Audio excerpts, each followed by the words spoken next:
Another way to protect yourself is actually to do some filtering.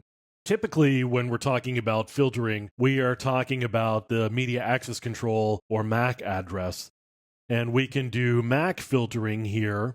In this case, we're using DDWRT for the firmware for our access point. Other access point software firmware is going to have similar sorts of functionality. So what I can do here is I can go to my MAC filter tab. I'm going to enable my filter, and then I am going to edit my MAC filter list here. So now I can do, let's say, AA, BB, CC, DD, and I need 6 of those. So we should be able to save that. Let me close that now. And anything with that MAC address is going to be prevented from connecting to my wireless network. So this is actually a blacklist. Now, a blacklist is what you would use to have a list of things that you don't want to happen. So I would have a blacklist to prevent people with particular MAC addresses from connecting to my wireless network.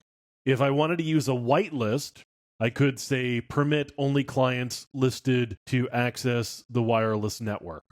I'm going to edit my filter list again. Let me delete that.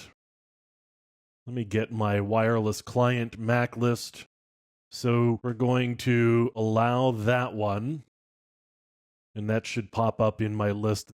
Now you can see that my MAC address here has actually shown up in the table. If I save, now let me just close that window. Now, since I am one of the MAC addresses that's actually in the whitelist here, and again, the whitelist is a list of addresses that I actually am going to allow to connect. So my MAC address is in that list, and I am going to allow all of those MAC addresses to connect to my network. So with MAC filtering, I can either have a blacklist where I am keeping a list of MAC addresses of people I don't want to give access to. Everybody else gets access. Or I can use a whitelist where I'm just going to allow connections from people who have MAC addresses who match the list that I've got.